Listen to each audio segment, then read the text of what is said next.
to myself again. But it's the only way you're ever gonna learn. You look back and it's all in the past. I'm dwelling on that. Hi and welcome to NUFC Matters with me, Steve. This is another episode of Dream Team where we get one of our regular panellists to come on and pick their all-time Newcastle United 11 and pick their substitute and their manager as well. So I'm pleased to welcome Richie Storey. Hi, Richie, how are you? I'm all right, Steve, you?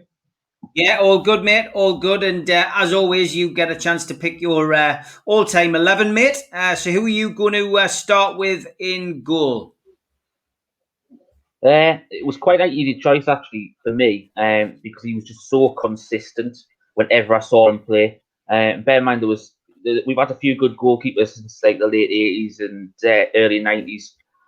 You look at Pav, Tim Krul, even Dubravka now. But for me, I hands down, Shea Given was our best goalkeeper I've seen in a black and white shirt. I just thought he was outstanding. A fantastic shot stopper. He always be in the right place at the right time. He could make multiple saves at one go. Just hands down, his experience. He wasn't afraid to let his defence know there was something wrong. I know he wasn't the tallest of goalkeepers, but he seemed to fill the goal, seemed to be in the right place at the right time.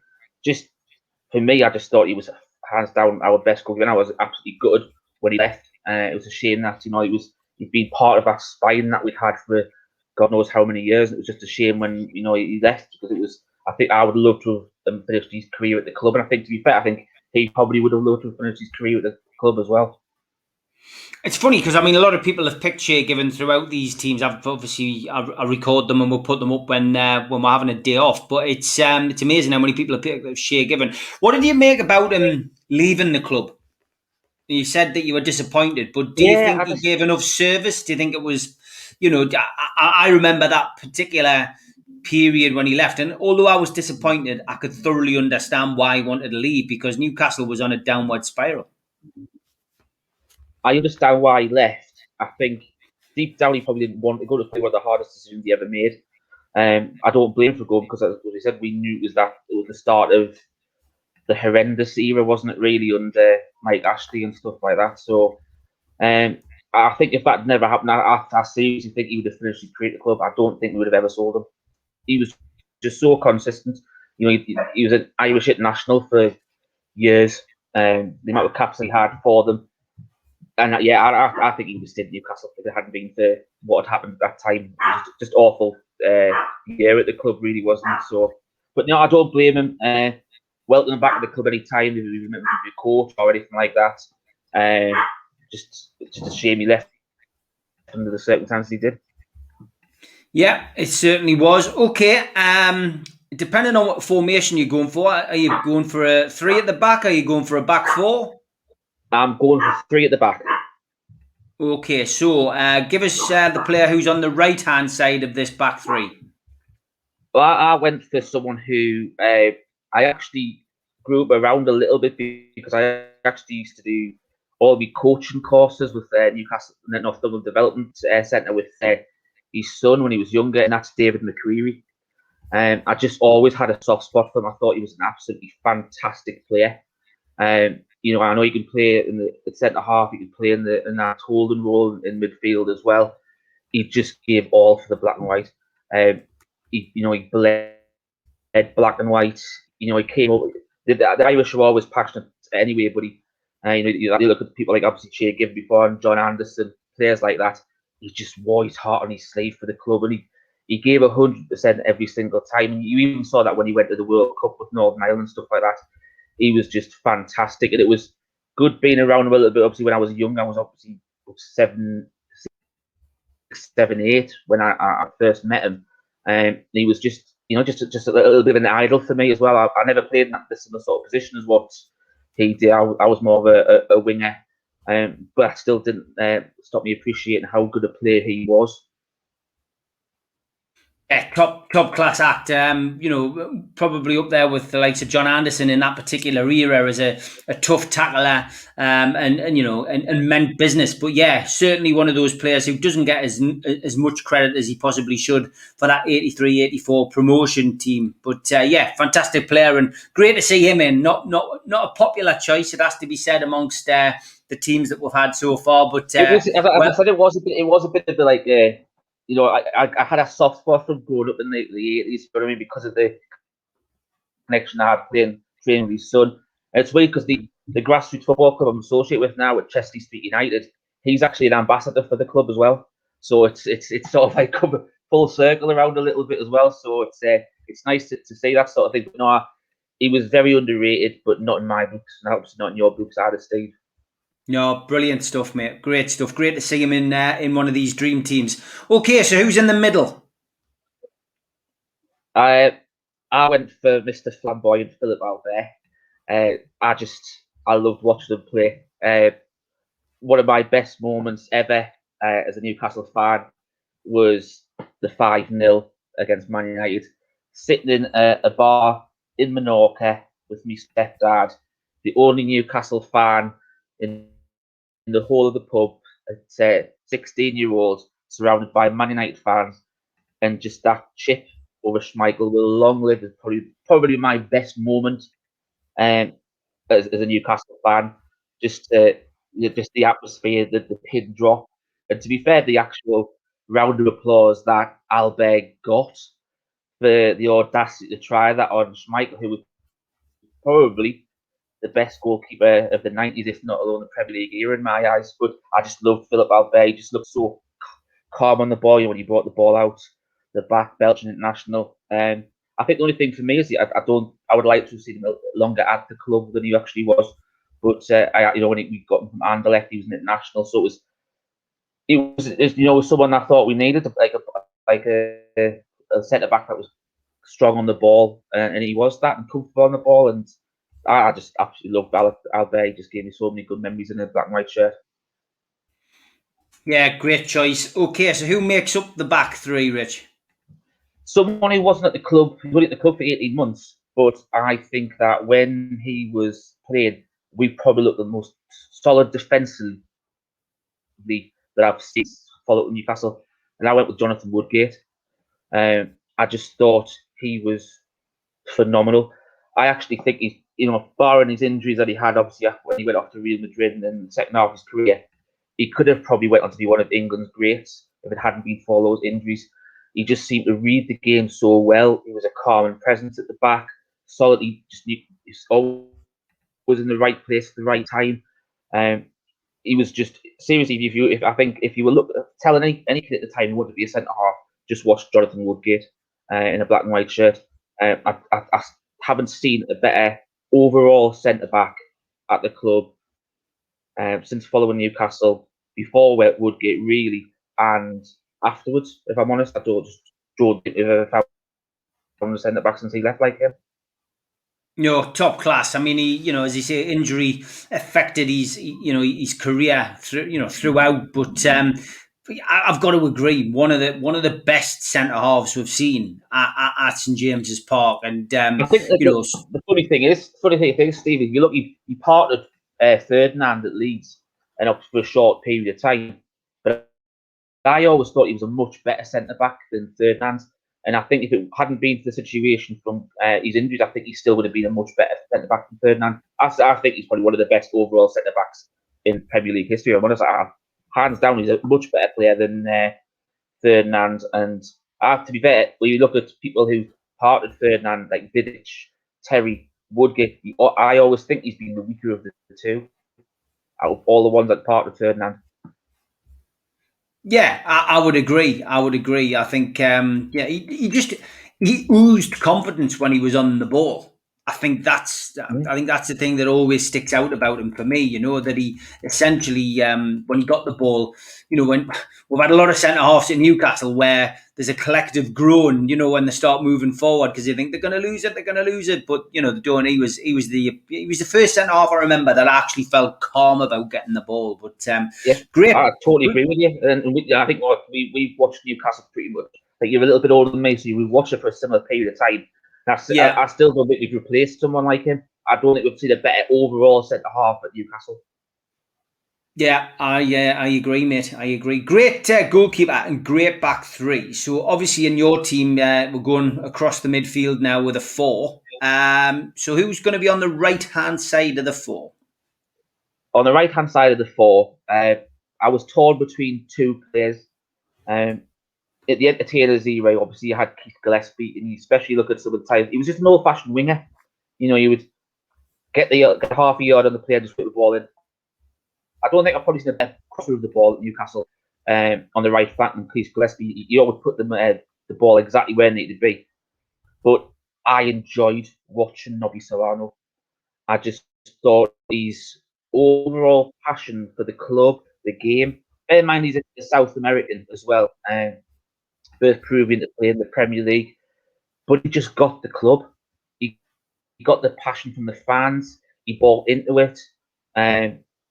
You know, everybody, you know, goes on about Nobby's trumpet and stuff like that, and some of his dances he's doing, he scored goals. But I just used to love watching him. You know, the relationship you seem to have with Alan Shearer as well. You always seem to know where Alan was going to be making a run, so you can get on the end of one of the balls in. Fantastic set piece taker as well. And I just as I said before, I just love watching him. It was just a joy to watch. Really, really was, Steve. Yeah, absolutely top class. And the fact that he came back as well, I think, you know, it tells you a lot about how he feels about the club. And obviously we get him on the show every now and then. He comes on and talks, and he's still got the passion, hasn't he? He has, yeah. I love watching him. I've watched like 2 or 3 shows since you've had him back on. And it's lovely to hear how you can tell just by the way he talks, how passionate he is about the black and white. And I think that's refreshing to see, especially from an overseas player. But especially a South American, because you know there are a lot of people tend to think that a lot of South American players, unless you go to one of the big so-called big six, or you know Real Madrid or Barcelona, that they could be like mercenaries and stuff like that. But Solano was never like that. You could tell he wanted to be here. He loved playing in front of the fans at St James's Park. He never wanted to leave in the first place. Do you know what I mean? I think he didn't want to leave, but he did, unfortunately. But I'm glad he got that chance to come back and finish his career strong. He did it at the back end of his career with Newcastle as well. Did you go to his debut in the reserves? I didn't know. I didn't, unfortunately. I would have loved to have. But I just one of his favourite goals, actually, favourite goals he scored was at Elland Road. I was at there in the away end at Elland Road, and I was away with the lads from the football team. And he scored in the winning game. It just topped the weekend off for us. It was just a great game, and you know, just I remember when he ran up and scored. We were actually behind the goal when he scored, and you could just see the joy in his face because he scored. You know, the goal that put us on the road to victory that day. It was lovely to see, Steve. Yeah, I remember. I mean, I was, you know, at the reserve game. There was about 5,500 of us there for the reserve game. I think we won 5-2, and he was, you know, you could tell then he just oozed class. Do you know what I mean? He oozed class. Yeah. You knew he was going to be a player, and you know, from my perspective, I think that was that. No, I totally agree, because when you look at Solano, he always seemed to have plenty of time on the ball. He, you know, even when he was like pressed for it, he just seemed to it seems as though the ball was stuck to his foot sometimes. He just had that X factor for me, and that's one of the reasons why I had to put him on the right side over Keith Gillespie. To be fair, I did like Keith Gillespie, but I had to go for Solano over Keith Gillespie. Okay, so you've got Solano in that midfield. Who is on the opposite flank? One of my all-time favourite players in a Newcastle shirt. I remember when I first moved to Chester Street when I was 14, playing out on the street with your mates, kicking the ball about, having the claret and blue hoop Grandad collared football shirt on with Ginola on the back. I just absolutely loved him. I just, you know, you could just see the charisma he had, the confidence, how flamboyant he was. And obviously, being a winger, I didn't play on the left, I played on the right, but it was someone you looked at and goes, yeah, I would that he would be the player I want to be. Some of the goals he scored as well, fantastic. my favourite Ginola goal. A lot of people sometimes go for the one he scored against Man United, but I always like the one he scored against Ferenc Kavaras. I thought that was just a phenomenal goal where he looped it up and then hit it in the top corner. I just thought it was an absolutely fantastic goal. But he was just a joy to watch. And when he went to Spurs, I was absolutely distraught. I was nearly as distraught when he left as when Cole went to Man United. Yeah, I can understand that. I mean, he was, he was a wizard, really. Just out of interest, where did you stand on Laurent Robert? I mean, a lot of people who do these teams are always going, oh god, it's either Ginola or Robert. Which one? Obviously you picked Ginola. What did Ginola have that Robert didn't for you? I think he came. He was part because he was part of that entertainers team, and there were so many good memories, and I think that's why he stands out a lot more compared to Robert. Don't get me wrong, I loved Laurent Robert as well. He could hit. He was probably one of the most players at Newcastle who had one of the most powerful shots going. They always when he hit it, it was an exit missile. It was gone. But I just loved watching Ginola. Everything he did, it just seemed to be with ease. I seriously, I can't believe he didn't get a lot more caps than he did for France. He came over for, I think it was something about 3.5 million or something when Keegan bought him in. But Keegan sold the club to him. He didn't care whether it was, how cold it was in the region. Even when you watch the entertainers program on Sky, and he tells you with a wry smile, he tells you how good that he wasn't standing in the showers at Maiden Castle with a student next to him and stuff like that. He sees the funny side of it. He's not like a prima donna or anything. That's just one of the reasons. You see, he's such a good player and flamboyant and perhaps overconfident on pitch. He was a down-to-earth bloke, and I think that's one of the reasons why I preferred him over Robert. Okay, good stuff. Okay, that's your left and right flanks in your midfield sorted. Who is your first player in the centre? First person in the centre, and I know some people have been trying to force him into their all-time Newcastle team, and I was a bit the same because in the 3-5-2 formation, I always like a holding player, but unfortunately, I've got against me beliefs in that formation, and I haven't put a holding midfielder in there this time, just because we were so spoilt for choice with the attacking players that Newcastle have had in the time that I've been looking up to follow them. But I went for Robbie as the first player to go in the midfield. A lot of people always said about Cockneys didn't like to want to come to the northeast, and I still love the story about Keegan telling Rob Lee and selling the story that Newcastle was closer than Middlesbrough, but he came in and is another one who, a bit like Solano, he got the club.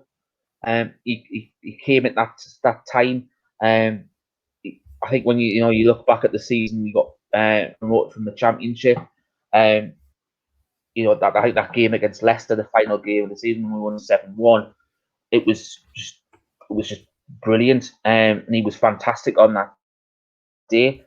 And he grew from strength to strength. And I think I was surprised he didn't play for England more than he did. I think he was overlooked quite a lot. I don't know why. He wasn't. You can't even use the excuse that he wasn't playing at a top club at the time because he was playing for Newcastle. At that time we were probably one of the best two teams in the country at the time. But he wore his heart on his sleeve. He gave everything for the shirt every single time he put it on. A lot of the ex-pros that have played with him say he's one of the best players they've played with. His relationship that he had with Alan Shearer was great to that spine of the team. Still love that ball he played for Alan Shearer against Villa, where he put that cross-field ball where Shearer volleyed it from the right-hand side of the box at the top left-hand corner against Schmeichel. Just love that. And then, even when you see the banter between the two of them when it's shown on Twitter and stuff, and Shearer will say, "Oh, it was a great goal," but then Rob Lee will always put his kind of comment to the end. But the ball in was better, wasn't it, and stuff like that. But no, I love Rob Lee, and I think with it not going for the holding player, I had to have someone with the legs that could go box to box. Yeah, I think that's a great shout. Okay, who joins him in the middle? My favourite player of all time, because I just loved everything about him. I just love the confidence, his natural ability on the ball, and things he did for Newcastle, things he did when he was at England. Some of the best memories of this lad. I think everyone would probably want to talk about, but I went to Gaza. He's just, I know he's had his problems in his life, but I think he's one of those people who I think everyone would agree he was just naturally gifted. Every single thing that he did, it came naturally to them. Sometimes you can tell a good player, look at Cristiano Ronaldo. He's a very, very good player, but he's had to work for it. I don't think he's not a naturally gifted player like, say, Messi is. Gaza was the same sort of boat. And there was a lot of comparisons in that the 80s and then early 90s, when Maradona was at Napoli in that era, and they came head to head quite a bit. And it always seems to be that these mercurial talents, it's a shame, always seem to have their off-field issues, because if they didn't have the off-field issues, you start to think, how much better could they have been? With Gaza, he had the case. There's obviously trouble with alcoholism, and similar with George Best and Maradona. Obviously had issues with drugs, but you start to think how good these players could have been if they didn't have those outside influences that affected them. But I just loved watching Gaza. He was the player. He just took the man on with ease. Some of the through balls, it's changed me up the amount of time we've seen over the last few days of the Euro start on his goal against Scotland. Just every single time you see it, you just see it. You just look and go, just touch of class every single time. Just love Gaza. Yeah, top player. And I mean, lucky enough to see him play, as you say, we're about the same age, and more or less gone to Newcastle. And the game, you mentioned it before on the Retro Show, the game that always stands out is the Crystal Palace game. And it was an awful game in the FA Cup. But Gaza hit that ball towards the Gallagher end, and the ball just rattled and stuck in the stanchion. We won 1-0. We got through to the fifth round of the FA Cup, which was a rarity for us, and obviously got beat against Wimbledon. But Still is. well, it is. Yeah, you're right. Nothing's changed, has it? But just to be there that day and see Gaza do that was brilliant, and it's a memory which I'll have. It's probably the goal that I always talk about the most, and probably the best goal that I can say that I'd seen at St James's Park. Shearer against Everton, of course. Shearer against Aston Villa. Seen Beardsley score some absolute rakers. You could go on, but that goal about Gaza, it stands out. It's a goal, and it's a period in time as well, with the fences up, and the Gallagher as it was open ended, and it's like a day gone by now. It's a bygone era. So, but yeah, great. I always love it when somebody picks Gaza. So, great shout, mate. What a midfield that is. I mean, it's it's one which essentially could tear teams apart. So you've gone 3-4-3. Let's go. I've gone with like a 4-1-2, so like a number 10 behind the front two. All right, okay. So you've got a number 10 in there, right? Okay. So who's your number 10? Let's go with your number 10 then. I know he's your favourite Newcastle player. I think it's scandalous that anybody who's a proper Newcastle fan cannot put them in their top 11. I think he's very, very similar to Gascoigne. He was just phenomenal. He had an eye for a pass.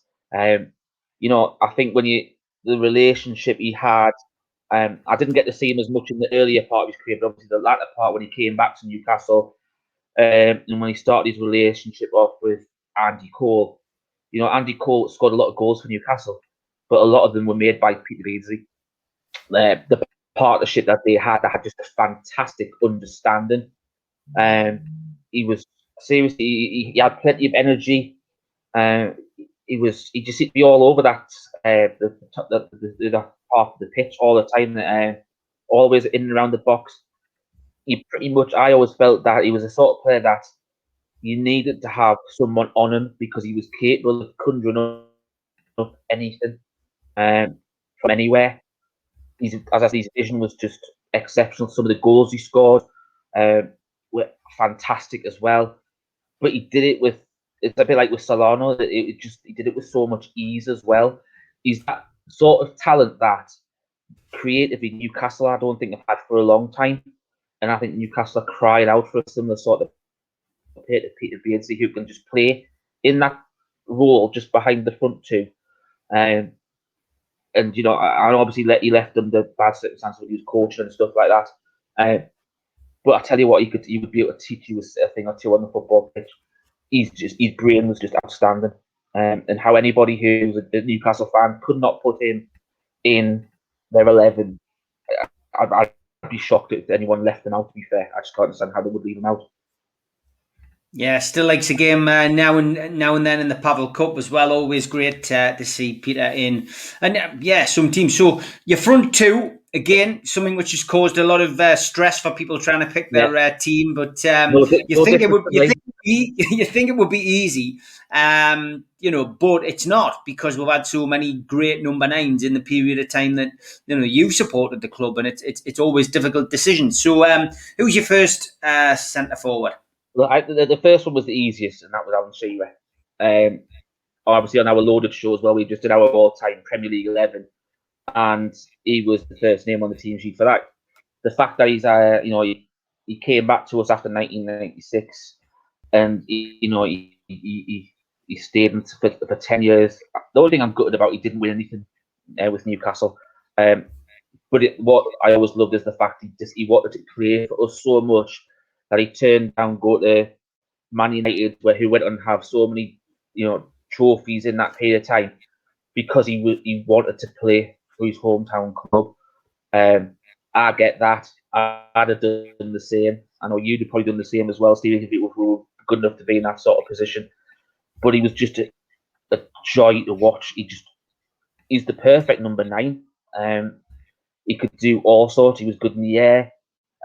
He was actually quite quick to get to places. Obviously, I know he lost a little bit of his pace later on in his career after a few of the injuries he had, which were serious injuries as well, which also goes to show how good his goal scoring record was, because of how much time he had out with the injuries that he had. But he could score any sort of goal. He could score a free kick. Obviously, his penalty record was fantastic. He was good in the air. His movement was great. He's finishing one-on-one with the goalie or to beat the man. He's probably been, since I've been alive, I'd say the all-round best number 9 England have seen, not just Newcastle. Yeah, top class striker, and obviously still at this moment in time the Premier League's leading goal scorer and the club's leading goal scorer, a record which I can't see being broken for some time yet. Okay, so who partners him up front? Only because of what I mentioned previously. Because I was so devastated when I heard the news that Andy Cole had gone to Man United. I had to go for Andy Cole. That partnership, obviously having Beardsley in the team as well, it's the understanding that they had. You look at the hat trick he scored against Liverpool, and he was in the right place every single time. That Beardsley was about. That's when we came up with the season that we won the championship, and then he just kicked on again. The first season in the Premier League, and that we got him from Bristol City. As I said, he was just brilliant. I was torn between him and Les Ferdinand, because I thought the partnership Shearer and Ferdinand had was probably the best partnership I think that I've seen at Newcastle United, and it would have been. I would have loved to have seen that partnership grow over the limited period of time that they actually had together. But I just thought that Cole had that striker's instinct to be in the right place at the right time, and I think that Beardsley playing behind Shearer and Cole would just make that slight front three an absolute beast to play against. I don't think anybody would like to play against those front three. No, I would agree. Fantastic 11 that. So obviously plenty of room on the bench. Give us your first substitute. I'll just start with who I was briefly mentioning, Les Ferdinand. It was a tough choice between him and Andy Cole for me, because that partnership that he had with Alan Shearer in 96, 97, it was just amazing. It was just brilliant to watch, to have two strikers of that calibre at the team at the same time. Was just unbelievable. And I think one of the other things that I really, really liked about him was obviously when he first joined from QPR, he was given the number 9 shirt. But then when Shearer came, he gave Alan Shearer the number 9 shirt, and he took obviously the number 10. But their partnership was just brilliant. And it could have worked for England as well if it hadn't been for Teddy Sheringham in that to go along out on Shearer. But I just thought Les Ferdinand was brilliant. I still idolise the club. He's doing a fantastic job now, director of football at QPR. Something I probably think that a lot of Newcastle fans would love for him to take up. But it's our club if he ever decided to go down that route. Yeah, I mean, great player and great substitute to have as well. It has to be said. Okay, so who's next on the bench? Next on the bench is someone that I talked briefly about before, and only because it was a toss-up between him and Solano. But I went for Keith Gillespie. As I mentioned previously, I just thought when he got the ball, he wasn't flamboyant. He was just a normal winger, and you used to get that half a yard to a yard. But as soon as he did that, bang, the ball was gone, and it was in the box, it was in the danger area. You look at one game that will always stand out for a lot of Newcastle fans is the game when we beat Barcelona 3-2 in the Champions League. The balls that he put in for Aspria were just brilliant. That's one of those where he just dips his shoulder, bang, ball's gone in the box, and it was just brilliant. And a lot of people forget that he was like a make weight in the Andy Cole deal. And obviously, we know now Keegan saw the bigger picture, and obviously, remember all the Newcastle fans will remember Keegan on the steps. And people are saying, I think when we watched the entertainment, I can't remember if it was John Beresford who mentioned it, who said about Keegan must have seen the bigger pictures and had something lined up. And obviously, Keith Gillespie came in, was a part of that. But then obviously, we got Alan Shearer in after that. So, a fantastic servant for the club.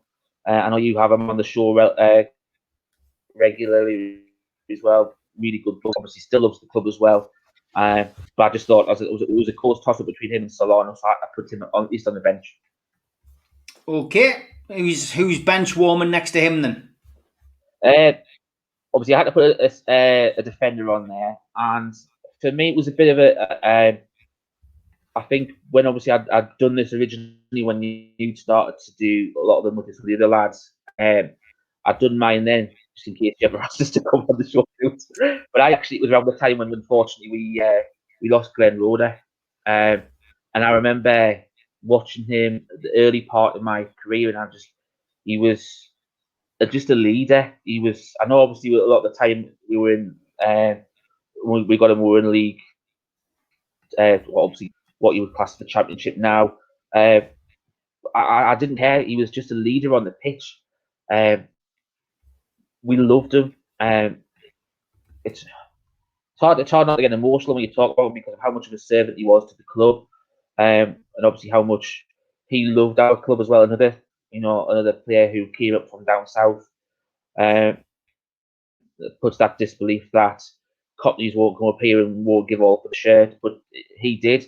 And he also got the privilege to actually manage the club as well, which in my eye, I thought he did a really decent job. Obviously, we were like one of our last European campaigns he was part of. I really, really had a lot of time for Glenn Roeder.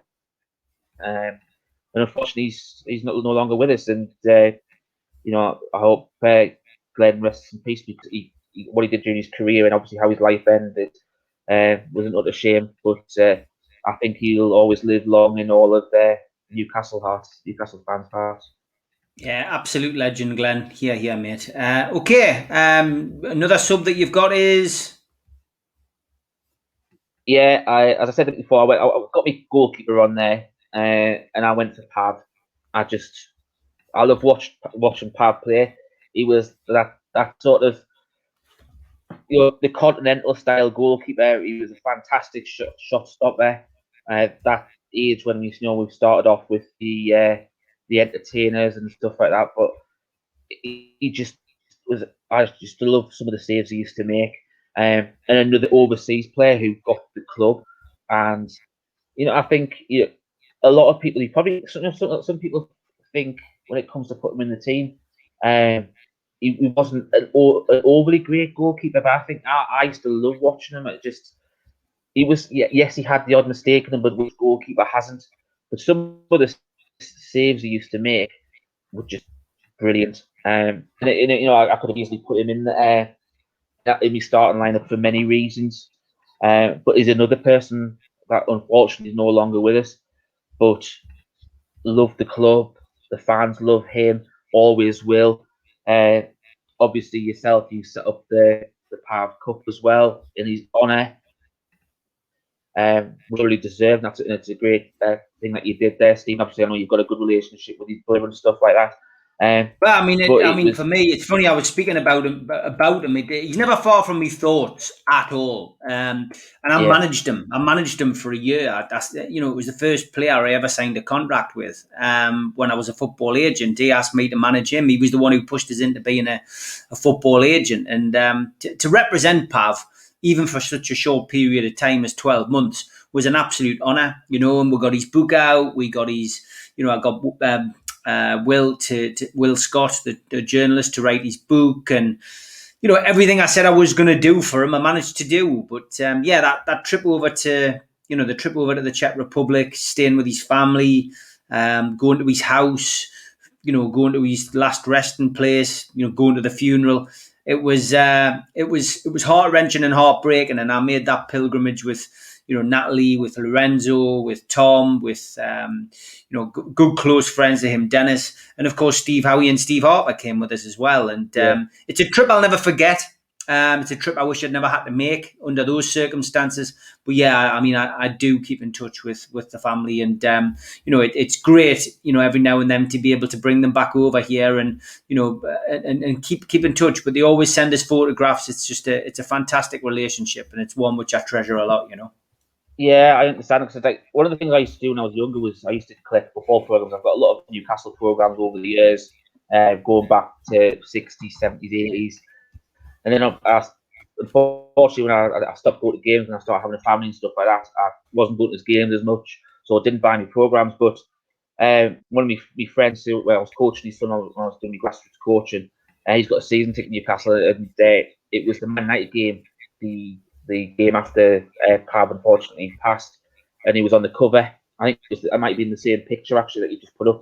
It was on the front cover of the program, and I asked my friend would he get me a copy of it, just because I thought it was such a momentous program to honour such a fantastic servant for the club. He will always be sorely missed by all Newcastle fans. Yeah. Okay, mate. Who else is on the bench? My last place, I just went with the 5 subs, but I had to go for Mickey Quinn. Another fantastic number 9 for Newcastle.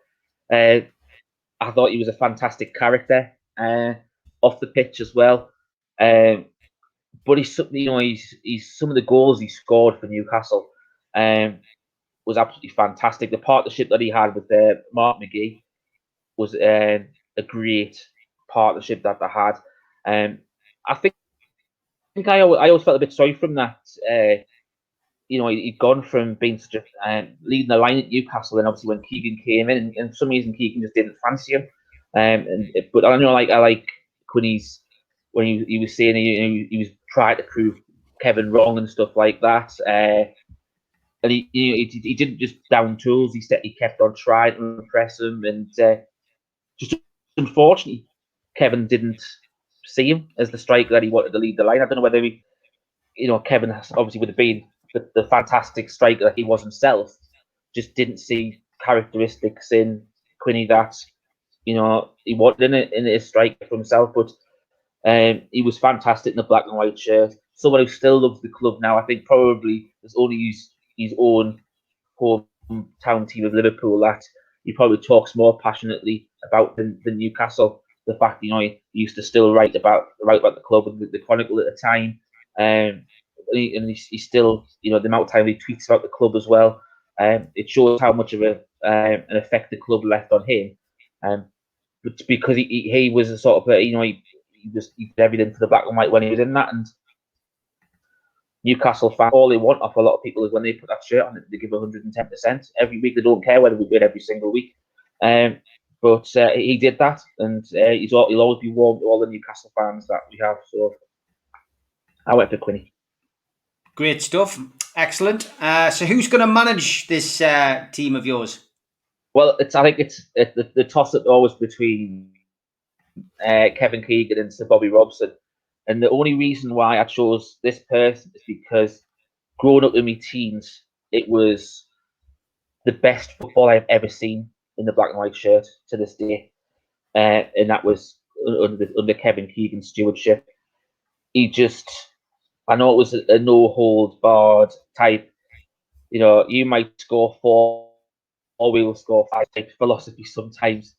But the football that was on show week in, week out, the atmosphere around the city, in the ground when he was there, still looking back at that entertainers program that Sky had on recently, the atmosphere around the training ground where you opened up the doors and people were there, and you had thousands of people just to come and watch them train on a weekend, He was just brilliant. Obviously, he finished his career at Newcastle. He's got family from up here as well, but he just got the club. And I suppose going with the lineup that I have with having 3 centre backs, and then having Ginola, Beasley, Gascoigne, Solano, Shearer, and Cole. There's only one man who could probably deal with all that attack and flair, and that would have to be Kevin Keegan. Great stuff. Fantastic that. And there it is. You kindly put it together on one of those graphics. Yeah. Great team. Given. Then we got Woodgate, Albert and McCreary. Ginola, Lee, Gascoigne, Solano, and then up top, Beardsley, just behind Cole and Shearer. On the bench, substitutions. Wow, what a bench. Ferdinand, Gillespie, Roda, Cernacek, and Quinn. And managing the team is Kevin Keegan. Thanks very much for doing that, Rich. Fantastic. Fantastic team. I'll just run through the sponsors. Big shout out to Spider VPN. For all your internet security, Google Spider VPN and they will help you sort out the problems you might have with protecting your passwords and stuff. So give the lads a shout at Spider VPN. Big shout out to them for being sponsors. Skipsandbins.com as well. Telephone 0800 25 45 25 3. Email inquiries at skipsandbins.com. Website www.skipsandbins.com. Easy contract, free and pay-as-you-go waste collection. Big shout out to them as well. And to qtechshop.co.uk, the makers of pool tables and snooker tables in Wallsend. And to Jab Signature, who make all of our flyers. First time visitor to the channel, then hit the Newcastle Legends logo in the bottom right-hand corner. And that's it. You can subscribe. Hit the thumbs up to like the video and click share to share it to your other social media. Drop into the comments box. Even though the show isn't live, you can still comment and speak to like-minded Newcastle fans. If you missed any of our shows, we're always available as well. If you're out walking the dog or the cat or whatever else you've got, you can listen to podcasts such as iTunes and Spotify, Podbean, etc. All your podcast providers. Just look for NUFC Matters. Don't forget as well our website, nufcmatters.com. All of our t-shirts, cups, phone covers, you name it, are on there, including our best-selling cult t-shirt as well. And we will be back, I'm sure, with another dream team. Plenty of those to get through to get you through the summer while we have a little bit time off. But for now, Rich, thanks very much, mate. Take care. See you soon, mate. Yeah, you too. Thanks for having us on, Steve. Much appreciated. Cheers, pal.